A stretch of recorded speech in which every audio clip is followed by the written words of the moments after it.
Hello student, एक बार फिर आपका स्वागत है इस क्लास में जिसमें हम लोग पढ़ने वाले हैं इंग्लिश ग्रामर। इंग्लिश ग्रामर जो टॉपिक चल रहा है वो चल रहा है टेंस का, जिसकी एक क्लास हम आपको पढ़ा चुके हैं जिसमें हमने आपको पढ़ाया था कि टेंस क्या होते हैं, कितने प्रकार के होते हैं। और प्रेजेंट टेंस हमने उसमें शुरू किया था। प्रेजेंट टेंस के 4 प्रकार थे: present indefinite, present continuous, present perfect and present perfect continuous. उसमें हमने आपको शुरू करके बता दिया था कि प्रेजेंट इंडेफिनिट टेंस क्या होता है। प्रेजेंट इंडेफिनिट टेंस का भी उसको भी 4 भागों हमने बांटा है। 4 नहीं बल्कि 5 भाग चलिएगा कि प्रेजेंट मतलब affirmative sentence, negative, negative plus, interrogative, और एक इस प्रकार से इंटेरोगेटिव सेंटेंस होंगे जिसमें WH फैमिली के शब्द ही केवल लिए जाएंगे, वो इंटेरोगेटिव। तो 5 हमारे इसमें प्रकार आपको हम पढ़ाएंगे प्रेजेंट इंडेफिनिट में। एक हमने पढ़ा दिया था अफर्मेटिव का, और आज पढ़ाने वाले हैं नेगेटिव सेंटेंसेस जिसमें हमसे ये कहा जाएगा कि हम ऐसा काम नहीं करेंगे, यानी नहीं गिवन होगा। तो हमारा स्ट्रक्चर क्या बनेगा, जाके पहले हम वो समझते हैं कि पहला स्ट्रक्चर क्या बनेगा। अगर सब्जेक्ट सिंगुलर है, यानी सब्जेक्ट हमारा सिंगुलर है, तो डज नॉट का यूज होगा।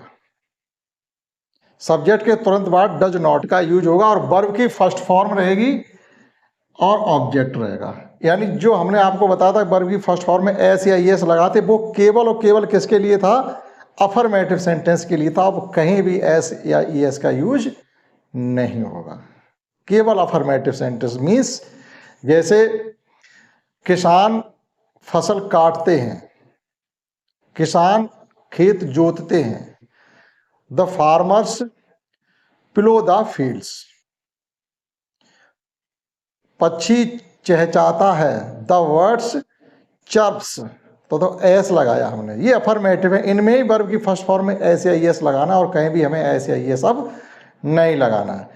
तो अब जो शुरू हुआ नेगेटिव है, नेगेटिव में भी सिंगुलर सब्जेक्ट के साथ डज नॉट वर्ब की फर्स्ट फॉर्म, और अगर ऑब्जेक्ट है तो ऑब्जेक्ट का यूज करना। ऑब्जेक्ट क्या होता है? जैसे रीमा नहीं जाती है, केवल ये लिख देते तो अलग बात थी, लेकिन हमने लिखा स्कूल, तो ये स्कूल ऑब्जेक्ट है। बच्चा नहीं रोता, इसमें ऑब्जेक्ट नहीं है। पक्षी नहीं चहचहाते, इसमें कोई ऑब्जेक्ट नहीं है। किसान खेत नहीं जोतते हैं, खेत इसमें ऑब्जेक्ट है। वे बाजार नहीं जाते, इसमें ऑब्जेक्ट बाजार है। और लड़के मैदान में नहीं खेलते, इसमें ऑब्जेक्ट मैदान है। तो बगैर ऑब्जेक्ट के भी सेंटेंस को बनाया जा सकता है। तो अगर सब्जेक्ट सिंगुलर तो डज नॉट का यूज होगा, उसके बाद वर्ब की फर्स्ट फॉर्म। और सब्जेक्ट अगर प्लूरल है, अब सिंगुलर सब्जेक्ट कौन से हैं, प्लूरल सब्जेक्ट कौन से, हमने आपको फर्स्ट क्लास में बता दिया। यानी जब हमें ये पता चले काम करने वाले व्यक्ति एक से ज़्यादा है तो सब्जेक्ट प्लूरल होगा, और काम करने वाले व्यक्ति अगर एक ही है तो सब्जेक्ट सिंगुलर होगा। सिंगुलर सब्जेक्ट है तो डू नॉट का यूज होगा, डू नॉट, वर्ब की फर्स्ट फॉर्म ऑब्जेक्ट। कुछ एग्जाम्पल हमने लिख रखे हैं, उनसे हम सीखेंगे। एग्जाम्पल ही हैं जो आपको ये सिखा सकते हैं कि टेंस को इंग्लिश, हिंदी से इंग्लिश या इंग्लिश से हिंदी कैसे बनाते हैं। ठीक, केवल रिवीजन है और स्ट्रक्चर हमने सीख लिया। अब हमें लिखना है कि रीमा स्कूल नहीं जाती, इसको इंग्लिश में कन्वर्ट करना है। तो सब्जेक्ट कौन है? रीमा। रीमा कितनी है? एक ही तो रीमा है। हमें यहाँ से रीमा स्कूल नहीं जाती है, सब्जेक्ट के सेंस को आप समझे तो वहीं से पता चल रहा है सिंगुलर सब्जेक्ट है। तो हम यहाँ लिखेंगे रीमा।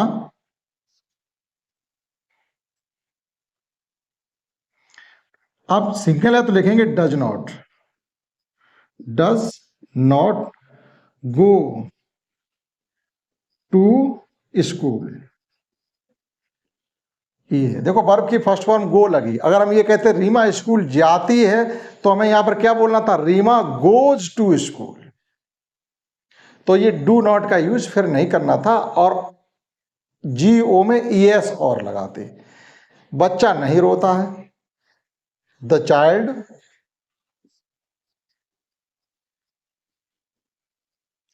एक बच्चा है तो डज नॉट बीप। ऑब्जेक्ट कोई है नहीं, हम ये कहते थे बच्चा कमरे में नहीं रोता है, तो ये हो जाता the child does not beep in the room, ये ऑब्जेक्ट हो जाता। इसी प्रकार से पक्षी नहीं चहचहाते, पक्षी नहीं चहचहाते हैं, इसका है और है, यहां से हम ये सेंस लगा सकते हैं कि इसका जो सब्जेक्ट है वो क्या है? प्लूरल सब्जेक्ट है, यानी बहुवचन करता है, काम करने वाले व्यक्ति एक से ज्यादा है। तो हम यहाँ लिखेंगे द वर्ड्स। अब डू नॉट ना यूज करके क्या लगाएंगे? वो डज नॉट ना यूज करके क्या लगाएंगे? Do not. द वर्ड्स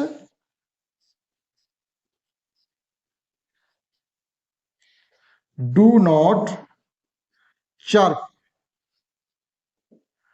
पक्षी नहीं चहचहाते। आशा करता हूं आपको समझ में आ रहा होगा।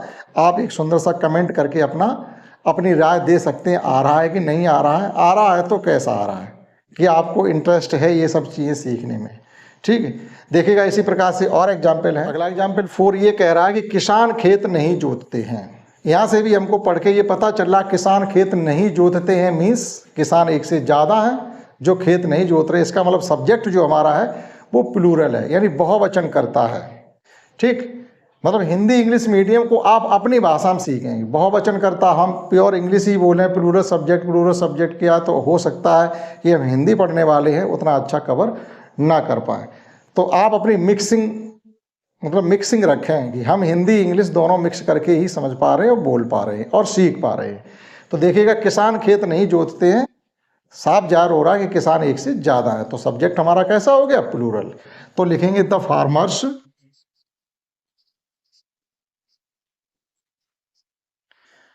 डू नॉट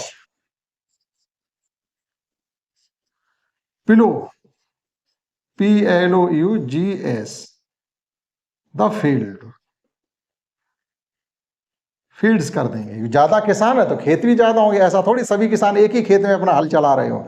तो फील्ड्स लेंगे, यानी सभी किसान अपने अपने खेत जोतते हैं, ऐसा कहेंगे। ठीक, देखो ये भी ध्यान रखेंगे, ये ता लगा हुआ सभी में, ये बात हम कल कन्फर्म कर चुके थे कि जो पहचान है हमारे प्रेजेंट इंडेफिनिट की वो ता से है, चाहे वो नेगेटिव हो, इंटेरोगेटिव हो, नेगेटिव प्लस इंटेरोगेटिव हो, या WH फैमिली से बना हुआ इंटेरोगेटिव हो। ठीक, ता जिंदाबाद, प्रत्येक सेंटेंस में ता जिंदाबाद। अगर ता नहीं है तो आप ये समझ के चलेंगे फिर वो प्रेजेंट इंडेफिनिट का नहीं है। ठीक, अगला है बे बाजार नहीं जाते हैं। अब यहाँ बे से पता चल रहा, बे से किसी एक आदमी को बे नहीं कहेंगे, बे प्लूरल में होता है, यानी एक से ज़्यादा काम करने वाले व्यक्ति हैं। तो दे, बे की अंग्रेजी होती है they, THEY, they do not go to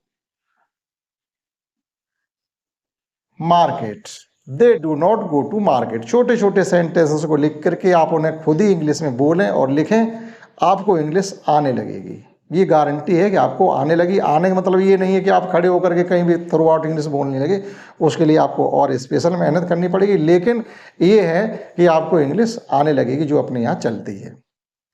लड़के मैदान में नहीं खेलते हैं, लड़के, यहाँ भी हमारा सब्जेक्ट प्लूरल है, तो हम लिखेंगे the boys,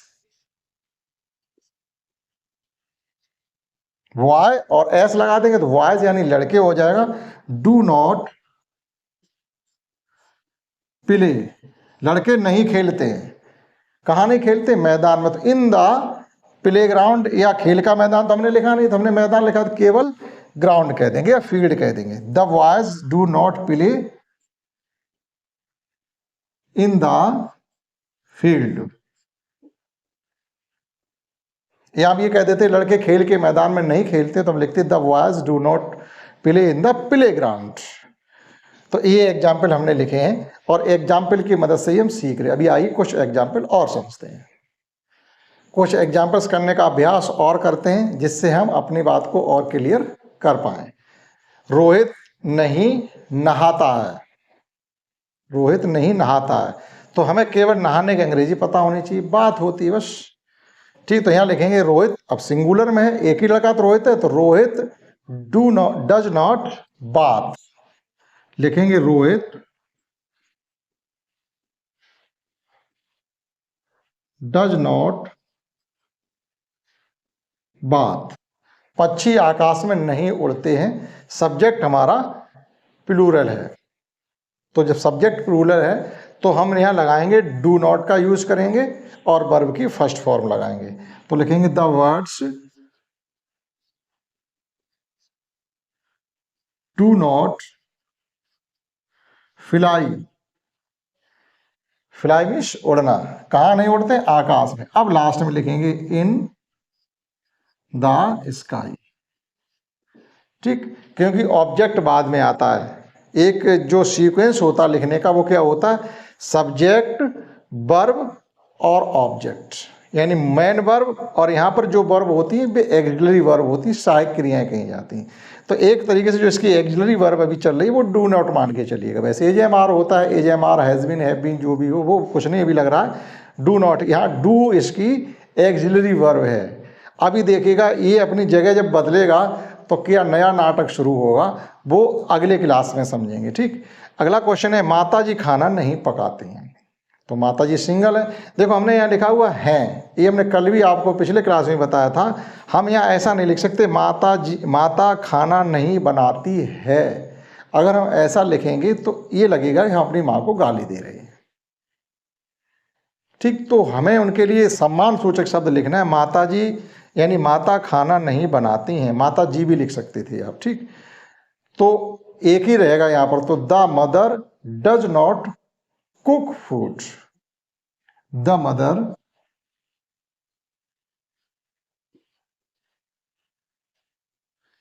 does not cook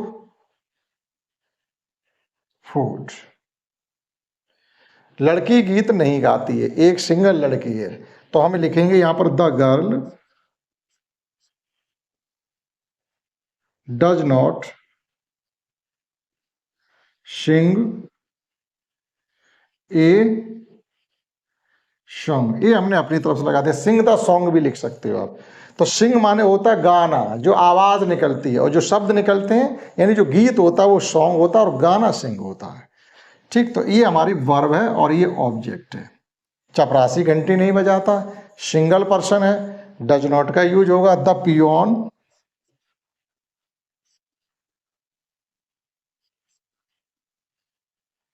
does not ring.